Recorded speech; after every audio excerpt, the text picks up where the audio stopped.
glorious, glorious Wednesday here in Seattle. We have lots of comics, many good things this week. There's everything from strange teenage mech pilots to way too many things to, yeah, all sorts of other good stuff that we were very excited about. In general, way too many things is a problem for us. It's true. It's too many, you know, these movies could be, or these videos could be like 25 minutes long, and you'd get really tired of it, but, yeah. Want to start? Sure. Got the second issue here from Dark Horse of BPRD Vampire, written and drawn by Gabriel Ba and Fabio Moon, twin brothers, formerly of Casanova and Umbrella Academy / various other things. Details, Day Tripper. Yeah. It's continuing the saga of a disillusioned BPRD agent who has set aside the rest of his life to go and hunt down vampires. Because, I mean, what else are you going to do when you're a BPRD agent? Right? Just sit around and let Hellboy take all the glory? No. No. Go just stab some zombies. Just stab on. Just stabbing on.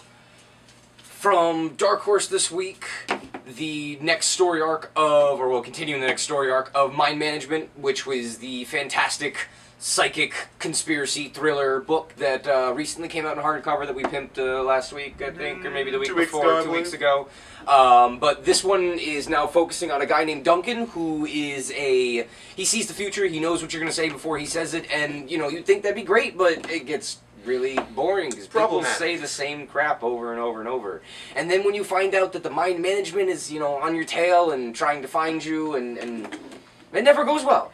Ever. Even if you can see the future and you can just see, you know, failure. So, yeah.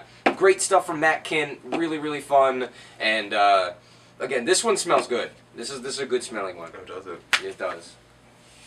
And from Image here, we have the second printing of East of West #1, as well as the fifth, I believe, printing of Nowhere Man #1, which is, of course, the absolute hit from Eric Stevenson. Yeah, and Nate Bellegarde. And Nate Bellegarde. Like, mostly Nate Bellegarde. Yeah, mostly Nate Bellegarde, yeah.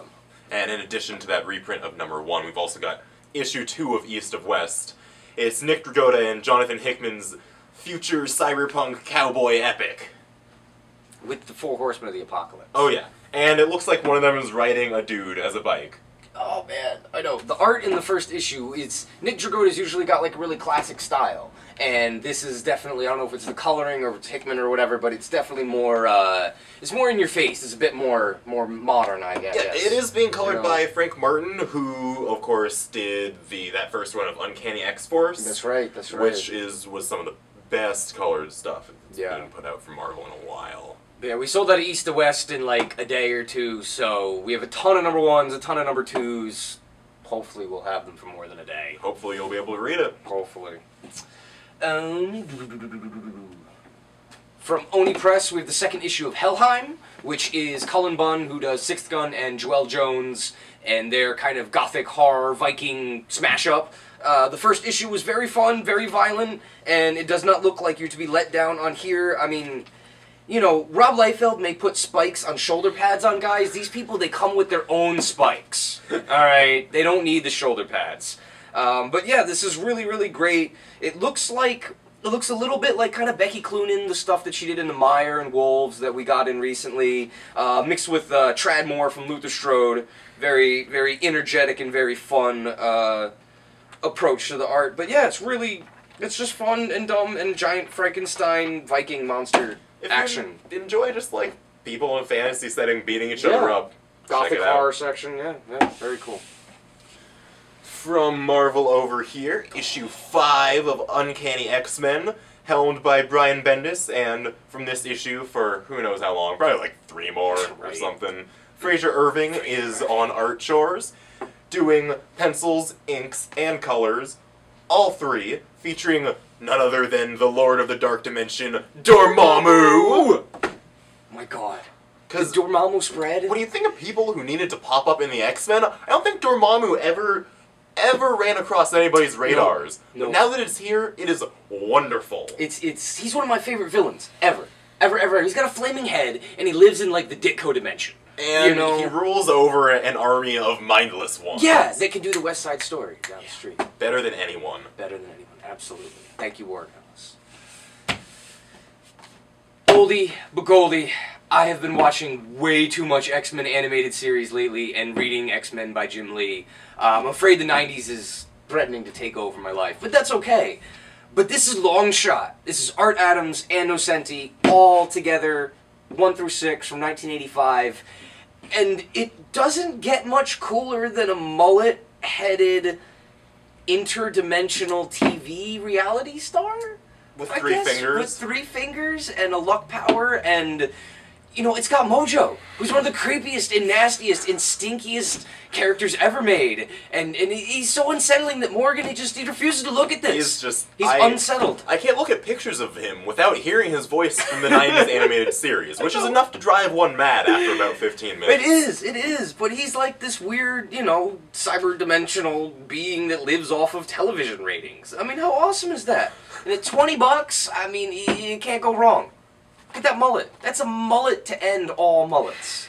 Mullet of the week, right there. Long Shot. I don't think there is much competition. Well, not when you're dealing with Long Shot. No, absolutely not. Right, and also from Marvel, issue 6 of Marvel Now's FF, written by Matt Fraction and drawn in this issue by Joe Quinones, who is filling in for Mike Allred.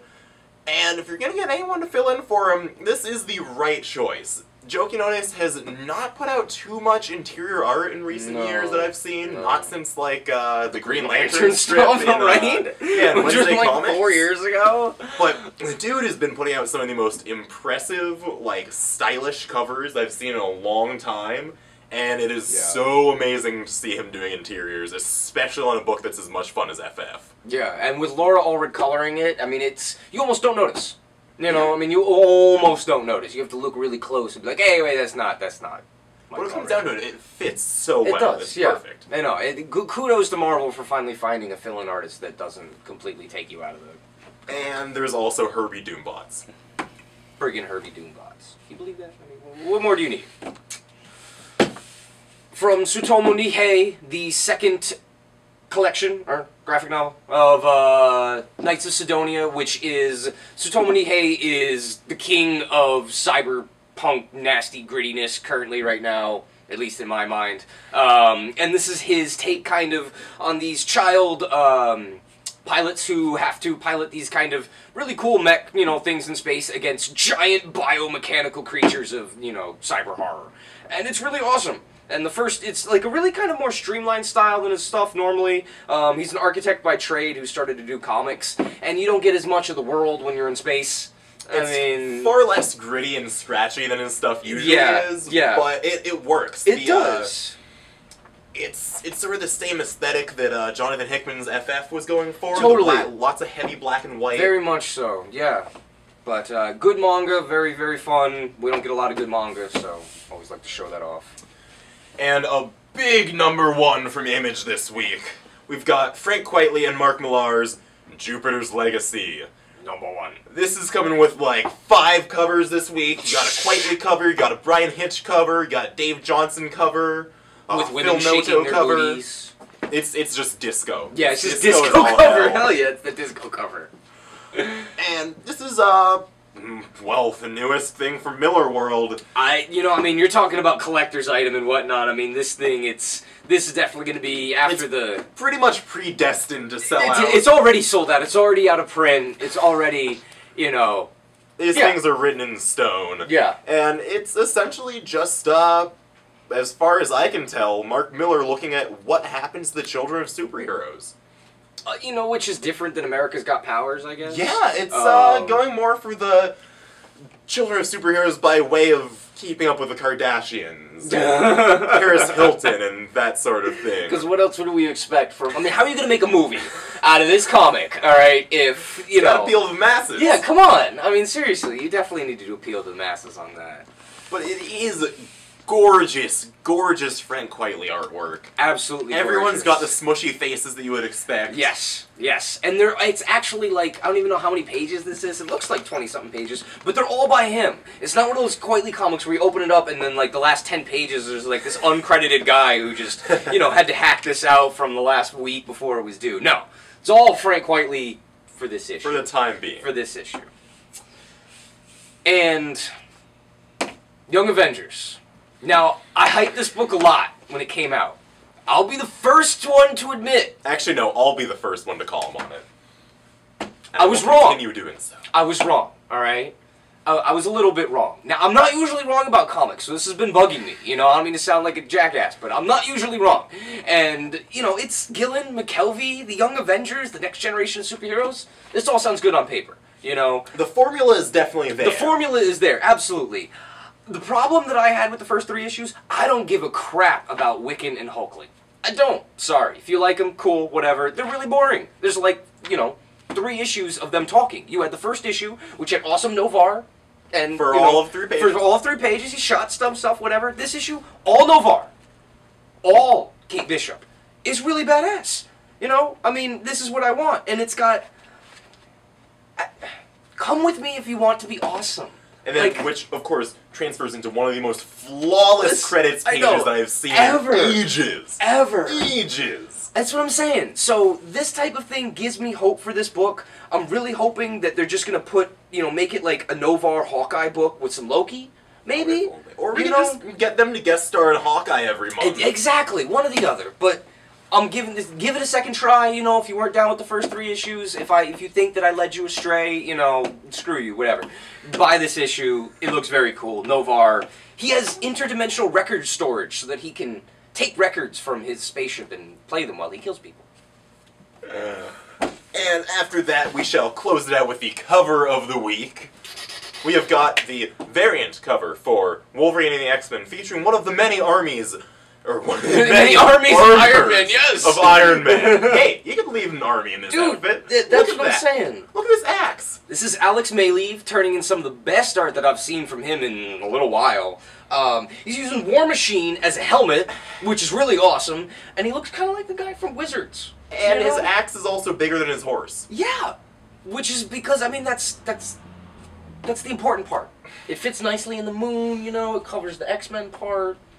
Very cool. Blood dripping. Yeah. So we hope that fills your niche for, you know, mullets and children fighting biomonsters and, you know, the 4 Horsemen of the Apocalypse this week. Lots of good stuff. We also got a ton of t-shirts for the summer. It's getting warm out. It's getting nice. You know, you want to... It's cool to be a geek now. You can wear a farmer's tan on. That's right. Get your Seattle Farmer's tan on. You know, we got Superman t-shirts. We got Green Lantern t-shirts. We got Robin t-shirts. All sorts of DC stuff in kids, women's, and men's sizes, which is amazing. I know, women, there's actually t-shirts for you that you can fit in. That's, you know, not just like kid shirts that are slightly bigger. So, yeah, come in, get your comics, get t-shirts for your kids, everybody, you know, whole family. Coordinate.